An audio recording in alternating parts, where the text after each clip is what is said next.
IBM's ThinkPad laptops were well regarded for their overall reliability and solid engineering. This is not one of them.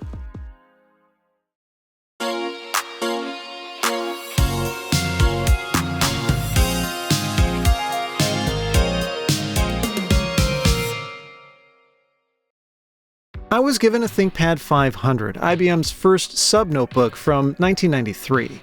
Up front are a pair of buttons for the pointer, and on the right is a single PCM-CIA card slot, the DC input jack, and a power button.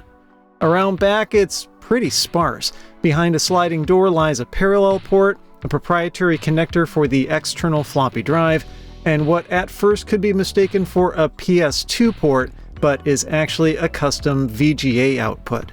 With a small footprint, IBM clearly had to make sacrifices when it came to features, with nothing on the left side except the battery, a 1.7 amp-hour pack rated for between 3 and 9 hours. There's some drama around this we'll get back to later. But some drama specific to this laptop is shown on the back left corner.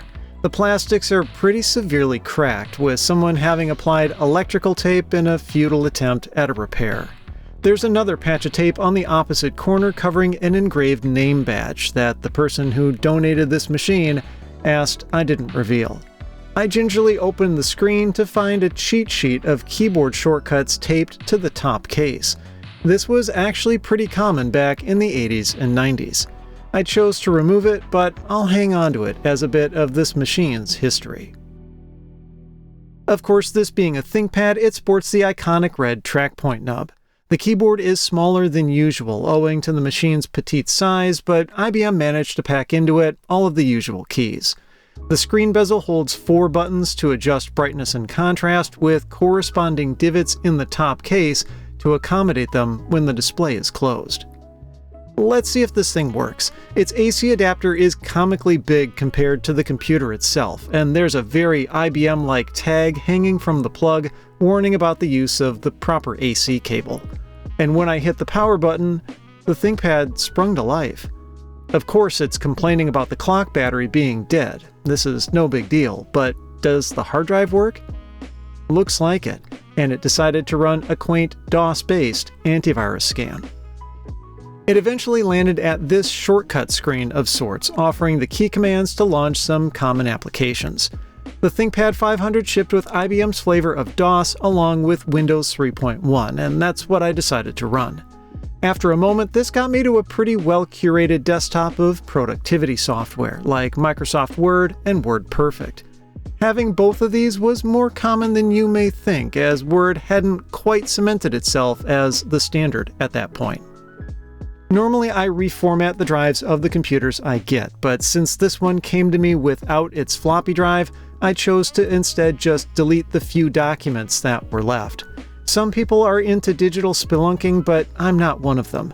What this machine was up to is none of my business. But what I would have to dig into is that cracked plastic. It's indicative of a screen hinge problem, and sure enough, when I flexed the display, the broken part bent outwards. I'd need to figure out something for this. To do that, of course, I'd have to disassemble the machine. It doesn't actually say it's a Model 500 anywhere on it. The only indication is the label on the bottom describing it as Type 2603. A removable panel gets you access to the proprietary RAM expansion slot, which is empty on this one. That suggests this is the lower-end version of this model with 4 MB of RAM built in, as the more expensive one came with 12 MB. As far as subnotebooks go, you can tell that miniaturization was still challenging at the time. While it's certainly smaller than a contemporary laptop, it's just as thick. With all the bottom screws removed, I figured the keyboard was the next logical thing to take out. Usually I follow service manuals for disassembly, but I couldn't find one for this model, so I'd have to figure this all out myself. But it's a ThinkPad, so it can't be that difficult, right? The keyboard was straightforward to remove, as was the IDE hard drive, a 170 MB unit made surprisingly by Western Digital. It's weird because that's the capacity that shipped with higher-end versions of the 500, so maybe the RAM expansion card in this one went missing. It also suggests IBM hadn't started making IDE laptop drives at that point, which admittedly were still somewhat new technology. From there, I fumbled about trying to remove the top case, only to realize that the bottom panel needed to come off next. And that got us a look at the culprit, the screen hinge on the left side that also serves as the clutch to hold it in position. But the closer I looked, the more confused I got.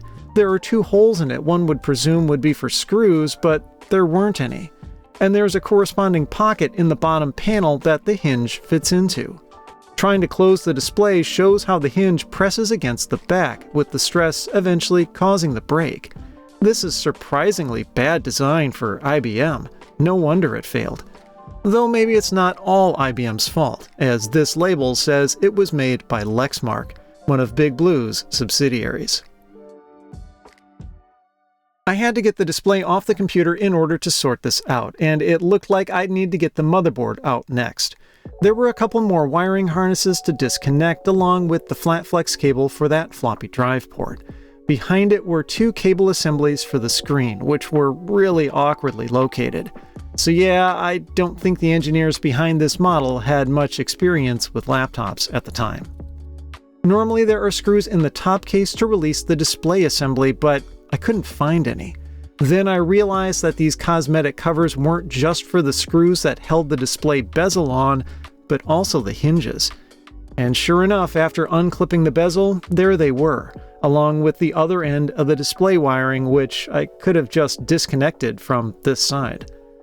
Oh well, I figured I'd just pass the wiring through the hole in the top case, but found that it wouldn't fit. It's like IBM or Lexmark or whoever actually terminated the wiring after it was routed through here.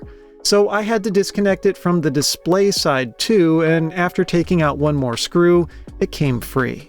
The LCD's actually held in just by 2 screws, which seems awful stingy to me, but maybe that's par for the course with this machine.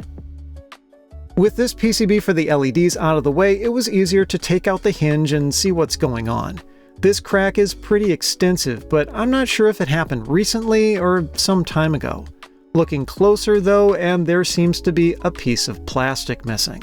I found it rattling around in the box the laptop came in, and it makes up the other wall of the cavity that the hinge pushes against.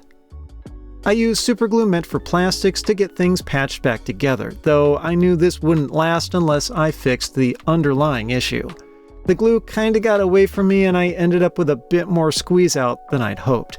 Between that and the white haze that often forms due to the glue's vapors, I had a mess on my hands. Nail polish remover can be handy in this situation as it contains acetone, which is able to dissolve superglue like the kind I used. It can damage some plastics too though, so I put some on a swab and tested it on the broken off piece. It looked okay to me, so I used it to remove as much of the extraneous glue as I could. This did work, but didn't have as much of an effect on that haze. Luckily, there's a way to deal with this too, which I learned from the 3D printing community. Applying some WD-40 can make the haze disappear.